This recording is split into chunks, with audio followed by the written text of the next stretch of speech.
धोका देणाऱ्या जोडीदाराला कसा धडा शिकवाल? जर तुम्हाला कोणी धोका देत असेल तर त्या व्यक्तीला शिक्षा देणे चुकीचे आहे का? का असं मानलं पाहिजे की एक ना एक दिवस त्याला त्याची शिक्षा नक्की मिळेल? पण त्याला शिक्षाही मिळायलाच हवी. तुम्ही द्या किंवा दुसरे कोणी, पण शिक्षा तर मिळालीच पाहिजे. साधारणपणे तुम्ही कशा प्रकारे शिक्षा देता? आधीच खूप काही घडलं असेल, जसे की ओरडणे, चिडचिड होणे, न बोलणे, प्रत्येक गोष्ट झाली असेल. मग आणखी कोणती शिक्षा तुम्ही देऊ इच्छिता? तुमची समस्या ही आहे की दुसऱ्या बाजूला काही पश्चातापाची भावनाच नाही, कारण लोक ते करत आहेत जे त्यांना करावं वाटतं. तुम्हाला जे वाटतं ते कधीच करत नाहीत. जे त्यांना करावं वाटतं तेच ते करतात. ते बरोबर आहे की चुकीचं या नैतिकतेमध्ये आपण जायचं नाही आहे. तुम्ही या परिस्थितीला नीट समजून घ्या. एखादी व्यक्ती त्याला हवं ते करत आहे आणि तुमच्या दृष्टीने त्याला शिक्षा मिळायला हवी. कदाचित त्यांनी कोणता कायदा तोडला नसेल, नाहीतर त्यांना तशीही शिक्षा मिळेलच. मनुष्याच्या इतिहासात कुठेही आज किंवा भविष्यामध्ये मनुष्याची नाती ही कधी स्थिर राहणार नाहीत. उलट प्रत्येक व्यक्ती जी थोडीशी रोमॅन्टिक असते ती असं मानते की हे नाते नेहमीच एकसारखे किंवा असेच राहील. पण असं काहीच नसतं. नात्यात बदल होत असतात नेहमीच. तुम्हाला प्रत्येक दिवशी ते निभावायचं असतं. एक दिवस जरी तुम्ही ते नीट नाही निभावलं तरी ते दुसऱ्याकडे जाऊ शकतं. म्हणून तुम्हाला ते नातं नीट सांभाळावं लागेल. नक्कीच दुसऱ्याला असं वाटेल की तुम्ही केलेले प्रयत्न पुरेसे नाहीत. तुम्ही त्याच्यासोबत एखादा तोडगा काढा. सर्वात आधी तुम्हाला हे समजून घ्यायला हवं की नाती कधीही एकसारखी नसतात.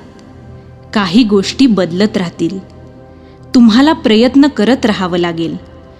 जर तुम्ही 5 चेंडूंनी कसरत करत असाल तर कधीकधी एखादा पडेल. यासाठी खूप कौशल्य आणि लक्ष देण्याची गरज आहे. जर तुम्ही लक्षच दिले नाही तर तुम्हाला कळणारच नाही की काय चाललंय ते. तुम्हाला हे लक्षात घ्यायला हवं की नातं हे परिवर्तनशील वास्तव आहे. हे स्थिर वास्तव नाही. जर तुम्हाला स्थिर नातं हवं असेल तर तुम्हाला ईश्वरासोबत नातं बनवावं लागेल, कारण हेच नातं स्थिर असतं. तुम्हाला जसं वाटेल तसं तुम्ही ते सांभाळू शकता. जर तुम्ही 10 दिवस त्यांचा विचार केला नाही आणि जर 11व्या दिवशी त्यांचा विचार केला तरी ते तसेच आणि तिथेच असतील. असंच तुम्ही जर तुमचे पती, पत्नी किंवा आणखी कोणासोबत केलं तर काय होईल? विचार करा. काहीतरी वेगळंच होईल. समजा तुम्ही कुठेतरी निघून गेला, व्यस्त असाल, देवाला 3 वर्षांपर्यंत विसरलात आणि त्यानंतर देवाचा विचार केलात तरी ते तिथेच असतील. म्हणून जर तुम्हाला स्थिर नातं हवं असेल तर तुम्ही मनुष्याला निवडू नका, कारण मनुष्याची नाती ही परिवर्तनशील असतात. त्यावर खूप लक्ष द्यायला लागतं. काही लोकांजवळ अशा गोष्टींना सांभाळण्यासाठी वेळ नसतो, म्हणून ते दुसरा रस्ता निवडतात जिथे असे कोणतेच बंधन नसते. ते आपले डोळे बंद करतात आणि स्वतःमध्येच मग्न असतात. ते याची पर्वा करत नाहीत की आपल्या बाजूला कोण आहे, काय आहे. पण तुम्ही असे करू शकत नाही. म्हणून कोणाला शिक्षा देण्याच्या प्रयत्नात तुम्ही फक्त स्वतःलाच शिक्षा देता. त्यांना जे हवं आहे ते ते करत असतात. योग्य हेच होईल की तुम्ही हे बघा की तुम्हाला तुमच्या जीवनाकडून नक्की काय हवं आहे. तुम्हाला केवळ या गोष्टीवर विचार करायचा आहे की जेव्हा तुमचा विश्वास तुटतो तेव्हा असं समजा की आयुष्य तुम्हाला वास्तवाच्या जवळ आणत आहे. तर ही तुमच्यासाठी एक संधी आहे. एखादी व्यक्ती तुम्हाला फसवून तुमच्यापासून दूर निघून गेली तर तुम्हाला त्याची कमी तुमच्या आयुष्यात का जाणवते? आयुष्य पूर्ण करण्यासाठी दुसऱ्या व्यक्तीची गरज का भासते? यावर विचार करण्याची हीच एक संधी आहे. असं समजा.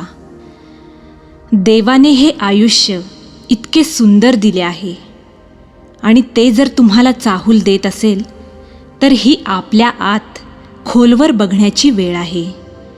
कोणा दुसऱ्याबरोबर प्रतिक्रिया करण्याची किंवा त्याला धडा शिकवण्याची ही वेळ नाही. हे तुमच्या जीवनाला कशाही प्रकारे सुंदर बनवणार नाही. सुरुवातीला जेव्हा ही भावना तीव्र असेल तेव्हा तुम्हाला समाधान मिळेल, परंतु त्यानंतर तुम्ही मागे वळून पाहाल तेव्हा तुम्हाला खूप अपराधी वाटेल. म्हणून त्या वाटेवर तुम्ही जाऊ नका. कोणीतरी तुमच्यासाठी एक आध्यात्मिक परिमाण उघडत आहे. कोणीतरी तुम्हाला ही जाणीव करून देत आहे की या सर्व गोष्टी किती नाजूक आहेत.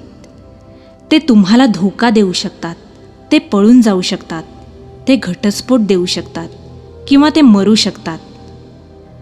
जर ते मरण पावतील तर तुम्ही असा विचार करणार नाही की त्यांनी मला धोका दिला. पण काहीही होऊ दे, तुम्हाला त्यांनी वंचित केले. महत्त्वाची गोष्ट ही आहे की तुम्ही कोणत्या तरी गोष्टीपासून वंचित झाला आहात. त्यांनी हे कसे केले हा प्रश्न नाही. मृत्यूमुळे, घटस्फोटामुळे किंवा धोका देऊन किंवा तुम्ही काही समजाल ते, पण मूळ रूपात तुम्ही वंचित झालेले असता. तुम्हाला केवळ यासाठी वंचित केलं जाऊ शकतं कारण तुम्ही हा विश्वास करण्याच्या भ्रमामध्ये आहात की हे एक अपूर्ण जीवन आहे आणि याला एखाद्या दुसऱ्या अपूर्ण भागाची गरज आहे. तर नाही, हे एक संपूर्ण जीवन आहे. जर नात्यांना रूपांतरित करायचं असेल तर तुम्हालाही बदलावं लागेल. ही एक चांगली संधी आहे तुम्हाला मिळालेली. हे म्हणायचं आधी बंद करा की कोणीतरी मला धोका दिला आहे. फक्त असे म्हणा की कोणीतरी मला भ्रमातून बाहेर काढून परमसत्याच्या बाजूला ढकलत आहे. आपल्याला त्या व्यक्तीचे आभार मानायला हवेत, कारण त्याने तुम्हाला अंधारात न ठेवता तुम्हाला इतक्या लवकर याची जाणीव करून दिली. नाहीतर शेवटच्या क्षणापर्यंत तुम्हाला हे कळले देखील नसते. शेवटच्या क्षणी जाणून घेण्यापेक्षा आत्ताच कळलेले बरे, नाही का?